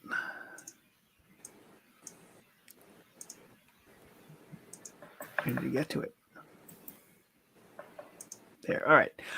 This is something fairly old of mine called Sunset Anniversaries. Right. Oops. I lost it again. Okay. Sunset Anniversaries. He's late. Oh, Josh, he'll be here. Some people have to work, you know. I know that, but he's still late. The two rocking chairs sat side by side, creaking gently in time with one another as the sun sat on the horizon, as if tired from a long day. Josh squinted through the big windows enclosing the small porch, gazing up at the clouds, pink and turning to red as the sun got on with the business of setting. It's a nice night for it, he said. It always is, Sarah replied, the words ending in a chuckle. From the corner of his eye, he saw her lean toward him a bit, knowing grin creasing her already worn and wrinkled countenance. You thought I was crazy, insisting we get married on February 14th. Waste of a good lover's holiday, you said. A finger poked his thigh good-naturedly. You remember? I remember. But in nearly 50 years, you've never forgotten our anniversary, have you? He remained silent, staring out into the deepening evening, though the slight quiver at the corners of his mouth told of the battle he was fighting to contain his smile. The finger poked his thigh again, down low, by his knee, where she knew he needed to be ticklish. Have you? Another poke, and he lost the battle he'd never really hoped to win. His grin broke through, riding a chuckle of his own as he moved his tickled leg slightly. No, I haven't. You know I haven't. And has Jeff ever forgotten? In all the years since he moved out, started a life of his own. Ever? Josh strove to put some of the grumpy back into his voice, but he didn't overdo it. The woman had a wicked poking finger. No, he's never forgotten. But ever had to call to remind him? I know I never did. Did you? No. So he'll be here. She sat back in her rocker with a satisfied grunt. Josh waited a beat. He's still late. Oh, you! She clapped a hand on his thigh, giving his leg a playful little shake of frustration, and he covered it with his own, the back of her hand fitting into his palm in the comforting way it had for nearly 5 decades. He held it back as long as he could, but a rich, full laugh finally broke from him, filling the little porch to the rafters. We did a good job with him, didn't we? He said. We certainly did, Sarah replied. And here he is. The sedan turned into the driveway, crunching to a stop in the white gravel, and Jeff popped out, hustling up the stairs to where the chairs waited. You're late, Josh said as his son opened the door to step in from the cold. Come on, Dad. Some people have to work, you know. Josh paused, raising his eyebrows in a quizzical manner. Why are you laughing? Josh just shook his head. Nothing, Jeff. Inside joke is all. Jeff gave him a look, then threw a thumb over his shoulder. I have Mom's flowers in the car, but we're going to have to hurry. The cemetery closes its gates after sundown. I'm sorry, Dad, but, well, happy anniversary. He looked at the chairs, taking up quite a bit of room as they sat side by side on the little porch.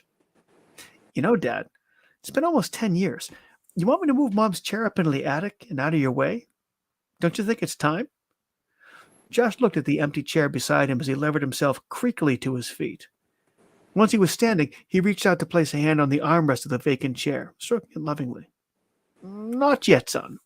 Thanks for the offer, but not quite yet. That's it. Oh my God, that was beautiful. That was cute. I like that. Oh, I love that. I That have makes thinking about something and I completely lost my train of thought because of that ending. When you get it back, Sorry. let us know. Yes. that reminds. We lost Grandpa Oh, a now couple I years ago, and remember. got Grandma.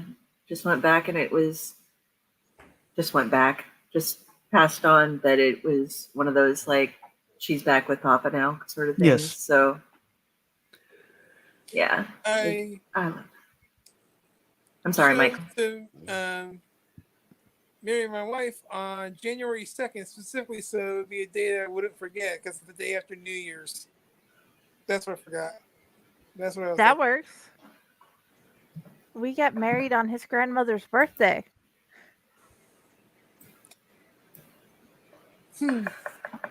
Shannon apparently liked this story. Yeah. Shannon reminded me that it existed. So, yes. And the round Thank table you, is the best Shannon. way to do things, Shannon. So I is like that to wave a thread. was that inspired by anything in particular, or just something that crossed your mind? It's been so long that honestly, I don't remember. I actually forgot that this story existed. I mentioned to her that I need something family oriented, something kind of family related to read, and she said, "What about the one on the porch?" I didn't know what she was talking about, and she had to explain it to me. So, Oh, is that your wife? Shannon is my girlfriend is a sentimental sap. Oh, your girlfriend. I apologize. That's fine. I have a cat. Like, Well, this Okay. time, 2 of us are married. He has an awesome wife. I like her a lot.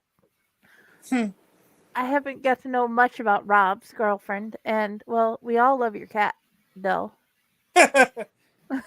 You don't have to clean up. Everyone loves everyone's cat. That's the default setting.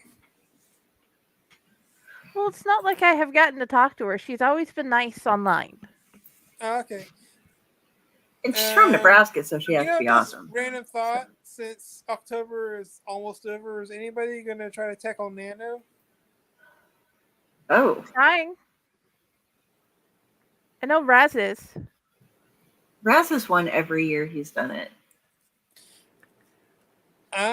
Unfortunately, being a postal worker, November is the worst time of year for me. So I've like tried. I've never gotten far, and and it's gonna be even worse for me this year, just because one of my coworkers is out, so we're shorthanded. So I'm gonna be even busier than usual. So I'm gonna we look at appreciate you. something. When did I start this project that I have never gotten that far in? If I can see when I started it. No, not that one. Not that one. Yeah, I've never completed Nano because I edit too much in my head and I can't Wow. just write something. Okay. I've won it twice, but I wind up. Yeah, I'm also a postal worker, and November sucks. And I wind up editing. I'm doing stuff for other people, and I tend Okay. to, if I'm doing it for someone else, that takes precedence. I'm going to do that first. Mm-hmm. So I wind up running out of time to do my stuff. 2018. That's when I tried last. Starting a story started a long time ago, and I never got far. I was looking at some of my old works, and I'm like, I know I wanted to start a novel. I've never written anything that long before. And I'm like, when did I start working on this? 2018. I'm like, dang. Yeah, So 5 years ago, and I haven't made any progress on it. Now, are you allowed technically to use projects that you've maybe haven't written, but you've at least gotten some of the research and stuff done for ahead of time? Know. I don't know if that'd be cheating or I not, think so, but yes. these are technically self-imposed rules at the same time. Okay, because I have pages of notes of research. Like, I say it kind of jokingly, but it's not really a joke. I just can never remember the exact name of it, but I think it's just wood.com. The one story that I want to write involves one of the main characters' parents is a carpenter. And there's a very specific thing that I want to have done that was when we were getting some work done on one of our houses. One of the people who came out and gave us an offer first was showing off his alligator skin boots that were made of 3 different kinds of alligator leather and dyed different colors and stuff. And then went on to show us his basically craftsman home out in the country with its own sand volleyball court and an elaborately done wooden ceiling that was based off of his grandmother's quilt pattern. And that, like, the quilt pattern idea has stuck with me as an idea, but I'm gonna like, oh, this would be a good project for this guy to work on, something for the daughter to engage him in. Like it's a really weird story. It bounces back and forth through the world coming to an end, and then a very small percentage of the population wakes up and they've jumped back in time and nobody else remembers anything that's happened. And so things change and the world doesn't end when it did, but but it would be something that like she remembers that it happened the last time that she went through, and he's still working on this project. So I was like, oh yeah, she could just be like, as the daughter of somebody who does all this, she would know things like, what do you call this kind of wood? What do you call this? What's the best stain for this? Would you use wood for it or stain it and do all this? Because it's like what we talked about before, you never want to get something wrong. Because the second you do, 30 carpenters buy your book and they're like, that's not what this is called. Yeah. She says, I think you can have research, just no actual writing. uh,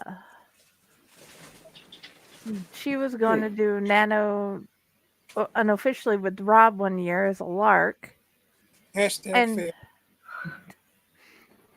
fail. she says you'd need to tell more about the quilt part as well.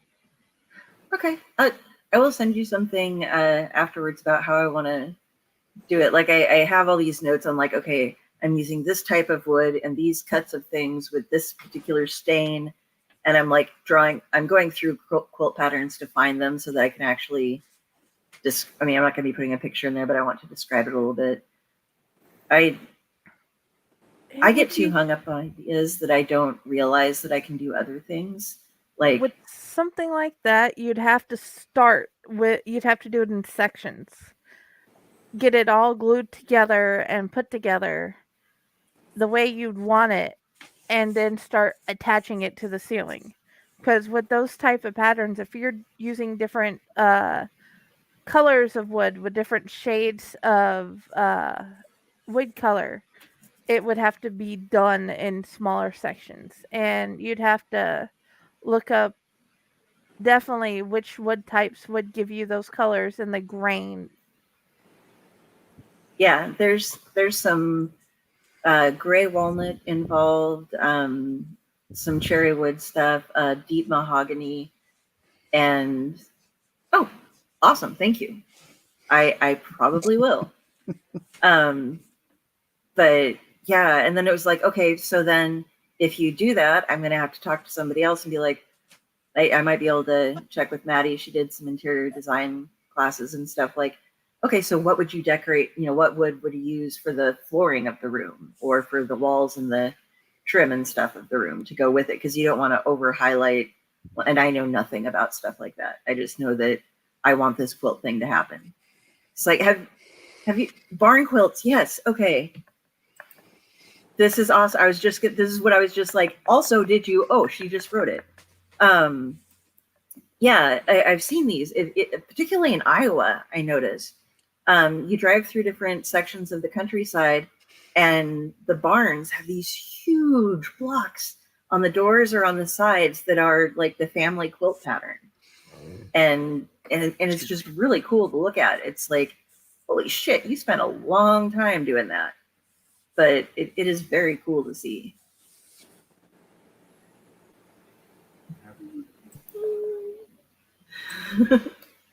That sounds amazing and fun, and after watching the different woodworking channels we have, it also be time consuming. Whereas my aunt just got the picture, and it was like wallpaper, so she just stuck that to the ceiling. A Thomas Kincaid painting came with the wallpaper type back and just put it up there, and that's what she did. And with her being bedridden, she had something beautiful to stare at until she finally passed. That's cool. Wait, Thomas Kincaid is from here as well, so Of course. yes. I am more of a fan of the Lovecraftian evils attacking Thomas Kincaid, but That's I don't know very if you'll have to look them up if you haven't seen them before. They have like the beautiful country cottage setting with everything, and then like Cthulhu attacking in the background or something. It's rather fun. she'll have to look those up. Oh, good. You can give me. Thank you. You just became like my favorite person. You're going to be a research for me. You're like, okay, what kind of wood do I use? What? How big do they do it? How do they measure it? How do we know which quilt do I go for? Oh God, there's so many patterns. That's what, like in Scotland, you know, you get your kilt, the tartan pattern. In different places, you everything. Here in the Midwest, you have a quilt pattern that your family goes by. Yeah, there's a plaque at my parents' house that my mother's maiden name is McGregor, so she has a plaque that has a family crest in their plaid. Nice. So we have a plaid. You have a plaid. Yeah. I am one of the people who spent the like $150 to get the one little 1 foot by 1 foot plot of land from the Scottish Laird team, so I can use their tartan should I want to at some point. But it's blue, green, like light blue, green, and kind of a lighter purple. It's like cyan, medium green, and almost a hot pinkish purple. A little bit more on the purple side of it, but it's not exactly my colors at all. But when we go visit Scotland, we are going to visit my like little foot of land that I own there, and probably a couple other people do as well, because Maybe. they just hope we all don't show up at the same time. But I get a free tour and stuff, so Nice. let's see the recent trend of people. That will be cool. I could do a quote like that. It would be fun. Yeah. Oh. She says more. Sometimes, yes, often barter quilts would also otherwise symbolize something significant for the family or farm ranch. You have a bunch of dead roosters. It means you have a basilisk.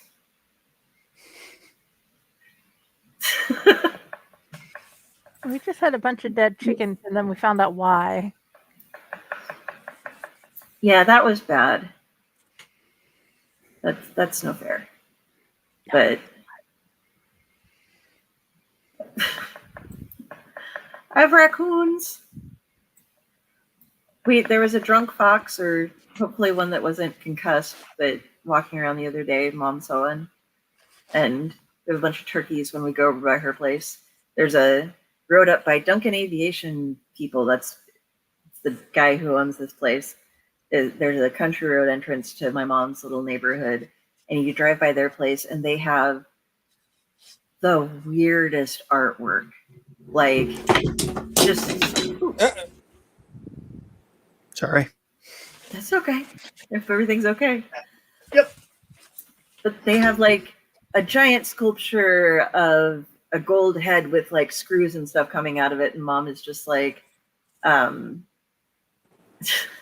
That'd be that a one fun down pub. for your next game session. but they Come to the drunk fox. yeah, Mom And the calls that lights are sculpture. turned down dim.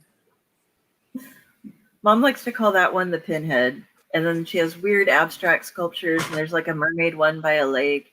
And then there's one that's like an upside down schoolhouse done in weird walk. They have a couple of neon horses alongside some of their property that you can see from the interstate. And I always feel bad because it's like there's the male horse is blue, the female horse, the mare is red, and then the colt is done in yellow. And there'll be times where like one of the parts gives out, and so it's like I'll write little notes on Facebook like, "Dear Mrs. Duncan Aviation, the mare has been standing balancing all of her weight on her hind legs for the past like 2 months. Could you please go in and fix them for her? I think she's getting sore. Her core has built itself up as much as possible." But like you drive by their place and it's all behind the trees, and there's other houses on this side with the trees, and we see like there's a bunch of sumac growing there, and it's really pretty, and there are deer and there are fox and there are turkeys and stuff. And she has like, there's one of her most recent acquisitions is something that's probably about the size of half of my apartment. And it's a giant rabbit that is curled up on itself, laying on its back, but it's like a cross between one of those old female goddess figures. Mm-hmm. And then it has the bunny ears kind of thing, but it's very rotund and it's just like cement.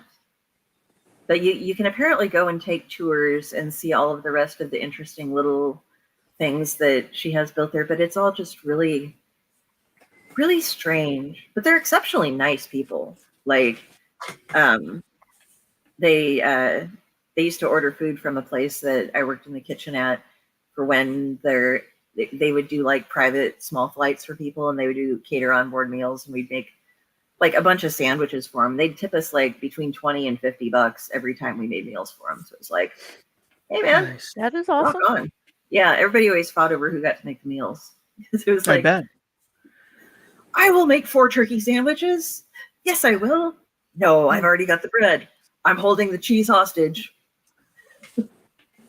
So we had neighbors with sense of humor. This one neighbor had angels and deer statues in their yard, and they would randomly move them and change their position each time they moved them. And after a little while, you catch on, but if you're a Hoovian or a hunter, you're like going to freak out when they get closer to the road. It's like, what? So that was always fun. If I ever had a yard, there's Keith Deininger wrote a great book. Well, he's written quite a few great books, but in one of them, there's like this old man's house that you never go up there, and his yard is full of lawn gnomes. And every time they count, they come up with a different amount of lawn gnomes, and they're all facing different positions constantly. So it's like the old man goes out in the middle of the night, or else they have possessed lawn gnomes. And awesome. but it always ends up between like 20 and 30 of them or something like that. And so it's like the lawn gnomes are attacked. So the kids never go in the yard because they're scared to death of these like possessed lawn gnomes. Yes, Mikey? Well, I don't know where everybody else is at, but here it's close to 11 p.m. Okay. And I want to call it a night. It's getting kind of late for me. Okay. Thank you for Yeah. coming. Hopefully No, next for time, sure. please interject more. Just say, hey, I have something to say. Because you Yeah, always 'cause have I'll long just talk. fingers. So, no. good night, dear friend. Good night. Thank you for I'm coming. so happy you came. Okay. And I'm very happy that Rob came too. Thank you. Yes. Oh, sorry we were kind of all over the place tonight. With the That's what okay. the Yes, we love show him. is, each story someone else tells reminds me of something that happened. So I try to tell that story. So it makes sense to be everywhere. Gnome rave. That would be awesome to do too. There was a lady that when we went to the went a certain way to the casinos with my grandmother, the ones that she liked to go to. You had to go over a toll bridge to get into Iowa. And there was a lady who she was the last house before the toll bridge, and she kept a family of ducks in her yard, ceramic ducks, and she would dress them up for every season. So, like every time you drove by, the ducks were wearing different clothing and facing it set up in different formations and stuff. So it was pretty cool. Martha has a ton of gnomes all over her house, and she and Dante keeps rearranging them randomly. I know they are being rearranged, but sometimes you see one that's in just the weirdest place because it's color, because they're for all seasons. Because you can get gnomes for all the seasons, which is awesome. And then I think the cutest thing was when he decided when Mandy came down to bring her mom to have her buried with her parents. He decided she was going to take 5 of them home with her. It's like, no, these go with you. And Martha just laughs like, yes, they go with you. The gnomes are spreading. Somebody stole my gnome puppet. I have not been able to find it since we started doing this show, and I'm very sad because I'm sorry. I love Ratatosker, but I had like a bunch of puppets, and I used to like babysit the next door neighbors' kids, and I had the puppets before that we would play all these games and stuff, and the gnome was always the really good storyteller and watchover, and then she would play with the ones that fit on like one finger, little princesses and pirates and stuff. And we built castles out of cardboard boxes and had drawbridges that worked and everything. And I would have the gnome, and he was like my favorite puppet, and he is gone now. And I'm just going to have to replace him, and then he'll show up again. But the dresser people, they steal things, you know. They just gave me back a lighter the other day, but they took the gnome almost a year ago, and I have not been able to find him since. Did it have skulls on it? The lighter? No. Oh, okay. No, it had smiley faces on it that said coffee and no coffee with a frowny face. I'm like, okay, that's cool. Got any lighter? Dress people, they give, but they take as well. So did anybody else have more stories to talk about? Some family stuffs or? Oh, I think one of the things I loved most as a kid that I've done with my kids now, my mom would take us to the park in Soddy Daisy by the lake. There was a train car there that you weren't supposed to go in, but I'd go in anyway just to explore because it was a train car. And we just play and talk, and sometimes we'd eat ice cream or burgers from the local stand, or the big pine tree park that was across from the kids park where you could go have picnics and watch the lake. We'd go over there and walk. And that's just something I really miss. This was both her death and birth month. Don't ask me where I got the mirth from, but the death and birth month. So yeah, it's sad and happy all at the same time because the day after her birthday, I got a Dante. That's good. That adds some of the mirth. There you go. Rob?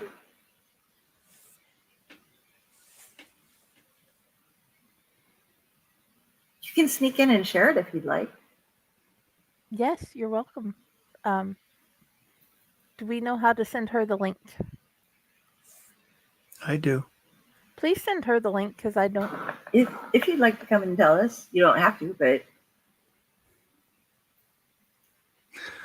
Oh, I got rid of the. Hold on. Because at the bottom, there's this little person with a head with a plus beside that says invite. You tap that and hit copy, and then you can paste in her thing. Oh, I was just doing.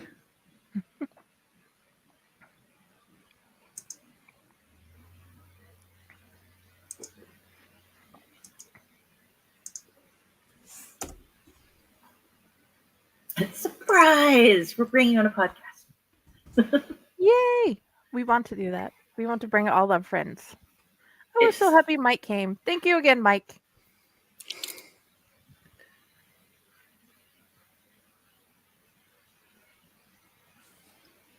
Oh, that's awesome. Are you gonna come and tell us about it?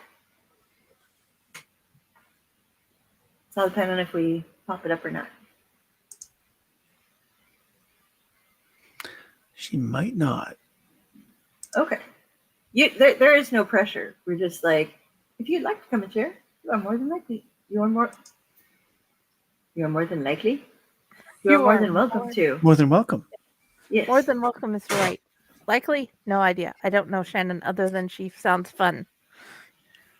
She is fun. She does seem to be quite a bit of fun.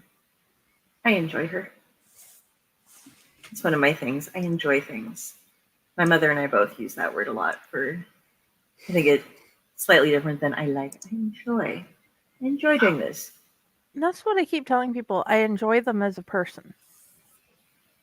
And I enjoy you people as people. We enjoy you too. Yay! Yes, we do. Because, yeah, I've got to meet so many amazing people thanks to you guys. We'll keep meeting more amazing people and adding them to the show. I just didn't expect you to bring one on that's local. Yeah, I'm not very local with you. No, the last author on Oh. Clutch that just wrote Lucky, his name William Holloway. William Holloway, yeah. He lives close. He had lived close to where my grandmother had lived, and he had stories from there, and it was awesome. Ah. Okay, Here we she said go. no, so let's bring it up. Yep. Oh. I'll let you do it. Okay. Her aunt turned 100 last month. Congratulations, Auntie! My cousin submitted her to become an admiral in the Nebraska Navy, and the governor approved it. That is awesomeness! Congratulations! That is amazing. Yeah, that was really cool. Very awesome. Yeah, Nebraska Navy, man. That's where Papa was in too. He joined the Navy. We have Navy Says family. no to the mic, and I don't know why. My nephew's Air Force, but we don't hold it against him. We celebrate his accomplishments because No, he's we doing don't. really, really well there. Yeah, We aren't prejudiced. We just were mostly Navy before then. Yes. So, yeah. But I was going to say that I'm kind of agree with Mike. It's after 11 o'clock, and I need to get up early in the morning. Okay, Okay. thank you, Rob. Okay. You have a wonderful night, and good yeah. luck tomorrow. I was going to do Thank one you. more thing real quick. If you could stay for it, then we can all clear off. Okay. It's just this is the oh, tell us your pun. Does my blank expression communicate that I don't remember?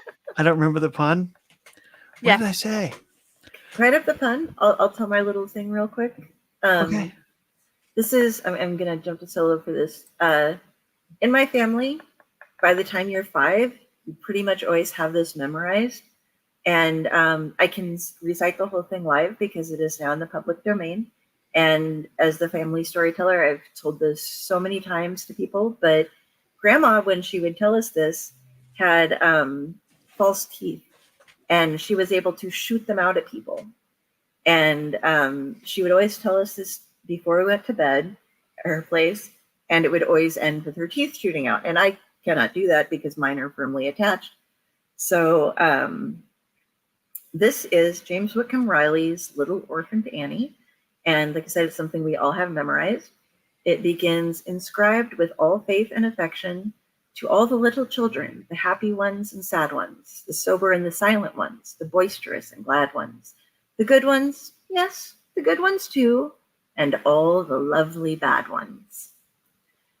When little orphan Annie has come to our house to stay and wash the cups and saucers out and brush the crumbs away and chew the chickens off the porch and brush the hearth and sweep and make the fire and bake the bread and earn her board and keep. And all us other children, when the supper things is done, we sit around the kitchen fire and has the mostest fun, listening to the witch tales that Annie tells about, and the goblins that get you if you don't watch out. And once there was a little boy who wouldn't say his prayers, and when he went to bed at night away upstairs, his mammy heard him call her and his daddy heard him bawl, and when they pulled the covers back, he wasn't there at all. And they seeked him through the rafters and the chimney hole and press. They seeked him through the chimney flue and everywheres, I guess. But all they ever found was just his pants and roundabout. And the goblins will get you if you don't watch out. And one time a little girl would always laugh and grin and make fun of everyone and all her blood and kin.